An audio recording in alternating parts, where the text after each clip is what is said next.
दोस्तों, जीवन महत्वपूर्ण है, लेकिन सबसे पहले आपको ये सोचना होगा कि आपको चला कौन रहा है। आप सेल्फ ड्राइवन हैं, यानी कि आप खुद से चलते हैं, या फिर आप दूसरों के कहने पर चलते हैं। कोई कहता है कि आप अच्छे हैं और आप मान लेते हैं, फिर वो कहता है कि आप बुरे हैं, आप तब भी मान लेते हैं। आपको विचार करना चाहिए कि आपको चला कौन रहा है, आप पर कंट्रोल किसका है।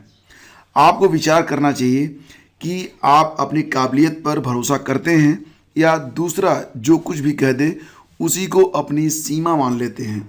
आपका समय है, उसे आप अपने लिए लगा रहे हैं या किसी और के कहने पर उसे दूसरों के काम में, दूसरों का प्रचार, आंदोलन आदि में जाया कर रहे हैं। सोशल नेटवर्किंग अगर तरीके से इस्तेमाल किया जाए तो बहुत ही फ़ायदेमंद है, लेकिन अगर आप सोशल नेटवर्किंग पर ज़्यादा ही एक्टिव रहते हैं तो इसका खामियाजा भी आपको ही भुगतना पड़ेगा। सबसे ज़रूरी है टाइम मैनेजमेंट, और अगर आप अपने समय को सही तरीके से वक्त अपना नहीं बिता रहे हैं तो निश्चित मानिए कि इसका परिणाम भी आपको मिलेगा। जो समय बीत रहा है ये दोबारा नहीं आएगा, और अंत में जो कुछ भी मिलेगा, सुख दुख, सफलता या असफलता, उसे आपको अकेले समझना है। अपने वक्त की कीमत को समझिए, और एक बात का ध्यान रखिएगा कि पूरे दिन में कुछ घंटे जरूर बिताइएगा जो आपके भविष्य को बेहतर कर सकें। नमस्कार, गुड मॉर्निंग, बहुत बहुत स्वागत है आप सभी का स्टडी विद ज्ञान प्रकाश में। दोस्तों, आज है 23 फरवरी। तो जैसा कि आप लोग जानते हैं, उत्तर प्रदेश में बजट कल 22 फरवरी को पेश किया गया। तो यहाँ पर बजट में जो युवाओं को प्राप्त हुआ है उसके बारे में करेंगे चर्चा, ताकि आपको पता चल सके कि इस बार के बजट में युवाओं के लिए क्या मिला और क्या नहीं मिला। फिलहाल कोचिंग के साथ टैबलेट से शिक्षा होगी आसान, तो बजट पर छात्र छात्राओं ने दी है मिली जुली प्रतिक्रिया। तो यहाँ पर कुछ ऐसे भी स्टूडेंट हैं जो कह रहे हैं कि बजट काफ़ी अच्छा है, और कुछ लोगों का कहना है कि बजट औसत है। कुछ लोगों का ये भी कहना है कि बजट में कुछ खास नहीं है। प्रदेश सरकार की ओर से सोमवार को बजट पेश किया गया, और इस बजट पर छात्रों ने अपने अपने तरीके से प्रतिक्रिया दी है। बजट को किसी ने सराहा तो किसी ने बताया कि युवाओं के लिए कम बजट किया गया है। वहीं मुख्यमंत्री अभ्युदय योजना के तहत पात्र जो छात्र छात्राएँ होंगे उनको टैबलेट का तोहफा दिए जाने के इस प्रावधान को युवाओं ने सराहा है। और बीएलएलबी की छात्रा साधना यादव ने बताया कि मुख्यमंत्री कन्या सुमंगल योजना के लिए 1200 करोड़ रुपए की व्यवस्था नारी शक्ति का सम्मान है। और इसी के साथ ये भी कहा गया कि महिला सामर्थ्य योजना तथा महिला शक्ति केंद्रों की स्थापना के लिए धन का प्रबंधन दूरदर्शी निर्णय है। इसके साथ ही कोचिंग के बाद अभ्युदय योजना के तहत पात्र छात्र छात्राओं को टैबलेट का निर्णय स्वागत योग्य है। वहीं पर कुछ लोगों का यह भी कहना है कि समग्र शिक्षा अभियान के लिए 18,172 करोड़ रुपए का प्रावधान है, तथा असेवित मंडल में एक विश्वविद्यालय की स्थापना के प्रस्ताव स्वागत योग्य कदम है। फिलहाल देखते हैं कि बजट में क्या खास चीज़ें हैं। हालांकि इस पर एक डेडिकेटेड वीडियो मैं आज बनाऊंगा, जिसमें आपको वो सभी प्रश्न मिल जाएंगे जो आपकी परीक्षा के लिए इंपॉर्टेंट होंगे।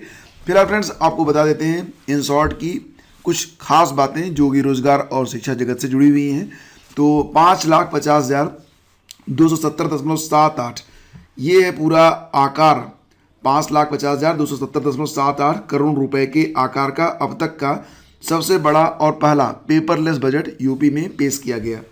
और यहाँ पर आप देख सकते हैं कि अगर पिछले बजट की तुलना करें, पिछले बजट में कुल 5,12,860 करोड़ रुपए का बजट था। उसकी तुलना में इस साल का जो बजट है वो 7.30% ये ज़्यादा है। ठीक है।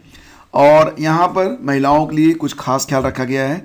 6,041 करोड़ रुपए महिलाओं को कुपोषण से मुक्त करने के लिए, उन्हें समर्थ बनाने के लिए दिया गया है। पहली बार महिला सामर्थ्य और मुख्यमंत्री सक्षम सुपोषण योजना दोनों के लिए 300 करोड़ रुपए आवंटित किए गए हैं। पहले से चल रही मुख्यमंत्री कन्या सुमंगला योजना के लिए 1200 करोड़ रुपए की व्यवस्था है। और शिक्षा जगत के लिए कुल जो भी हैं बेसिक यानी प्राइमरी, उच्च और माध्यमिक के लिए कुल 75,410 करोड़ रुपए का प्रावधान किया गया है। पीपीपी मोड पर हर मंडल में एक सैनिक स्कूल की स्थापना होगी, जमीन सरकार देगी। और समग्र शिक्षा अभियान के लिए 18,172 और मिड डे मील के लिए कुल 3,406 करोड़ रुपए की व्यवस्था की गई है।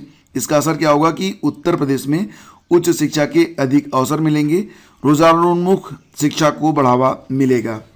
और इसी के साथ आपको ये भी सूचित कर दें कि एलटी हिंदी और सामाजिक विज्ञान की नियुक्ति के लिए निदेशक से मिले प्रतियोगी। तो राजकीय इंटर कॉलेज के लिए एलटी ग्रेड हिंदी और सामाजिक विज्ञान के चयनितों को नियुक्ति देने की मांग को लेकर सोमवार को एलटी ग्रेड प्रतियोगी मोर्चा लखनऊ ने शिक्षा निदेशक माध्यमिक विनय कुमार पांडे तथा उप शिक्षा निदेशक विकास श्रीवास्तव से मिले। बातचीत के दौरान प्रतियोगियों ने शिक्षा निदेशालय को हीला हवाली के बारे में निदेशक को जानकारी दी है। तो यहाँ पर निदेशक ने नियुक्ति प्रक्रिया में तेजी लाने का आश्वासन भी दिया है।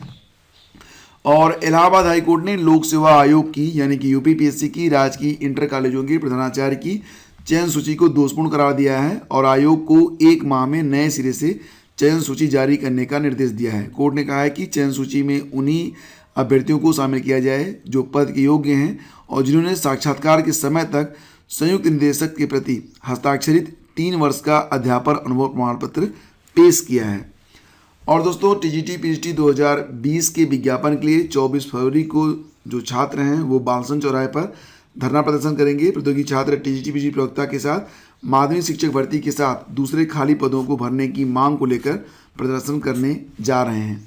और शासन की लेट लतीफी के कारण अपर निजी सचिव यानी कि एपीएस भर्ती 2010 की सीबीआई जांच केस में फंसी हुई है। भर्ती में शामिल घोटाले का साक्ष्य मिलने के बाद सीबीआई को अब घोटाले में शामिल लोक सेवकों के विरुद्ध मुकदमा दर्ज करने के लिए शासन से आवश्यक अभियोजन स्वीकृति मिलने का इंतजार है। सूत्रों के मुताबिक कुछ माह पहले सीबीआई ने इसके लिए शासन को पत्र भेजा था, लेकिन अभियोजन स्वीकृति के आदेश जारी न होने से जांच आगे नहीं बढ़ पा रही है।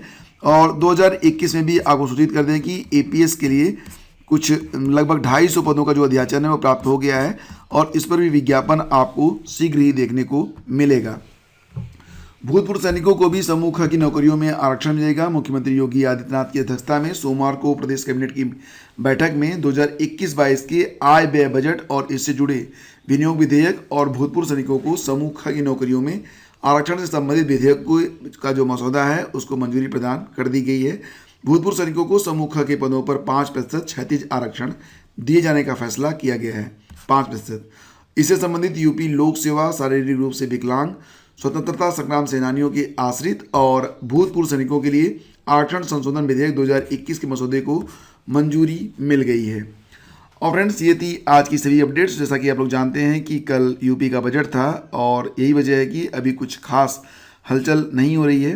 तो हमें जो भी अपडेट मिलेगी उससे हम आपको अपडेट करते रहेंगे। फिलहाल सबसे पहले तो आपको ये विचार करना है कि आपका कैरियर है और जो भी परीक्षाएं होने वाली हैं निकट भविष्य में उसकी पूरी तैयारी आपको करते रहना है। याद रखिए कि 18 अप्रैल को उत्तर प्रदेश में जो शिक्षक भर्ती परीक्षा होने वाली है जूनियर के लिए, उसकी तैयारी आपको करना है। इसके अलावा 13 जून को यूपीपीसीएस है और जुलाई अगस्त में मतलब 1 अगस्त को आरओ की परीक्षा है। बीच में कई सारी परीक्षाएं होनी हैं यूपी SSSC के माध्यम से। फिलहाल आपको सबसे बेहतर समय होगा कि आप अपना अधिकतम समय स्टडी में लगाएं और मेरिट में आएँ और 2021 के अंत तक आपको एक सिलेक्शन ज़रूर लेना है। तो दोस्तों आज के वीडियो में बस इतना ही। वीडियो पसंद आया तो इसे लाइक और शेयर कर दीजिएगा। हम मिलेंगे आपसे अगले वीडियो में। और आज का जो करंट अफेयर है फ्रेंड्स ये काफ़ी इंपॉर्टेंट है। इसमें हमने ऑस्ट्रेलियन ओपन ग्रैंड स्लैम के अंतर्गत जितने भी पुरस्कार हैं उसके बारे में विस्तृत चर्चा की है और इस टॉपिक से आपको 1-2 प्रश्न हर परीक्षा में देखने को जरूर मिलते हैं। इसके अलावा भी बहुत सारे इंपॉर्टेंट क्वेश्चंस हैं। करंट अफेयर का रिवीजन भी होगा और कुछ चीज़ें ऐसी हैं जो आपको मस्ट है, आपको जानना चाहिए प्रत्येक परीक्षा के लिए। Thank you so much for watching the video. इस वीडियो का लिंक इसी वीडियो के डिस्क्रिप्शन में मिल जाएगा आपको। Have a great day. जय हिंद।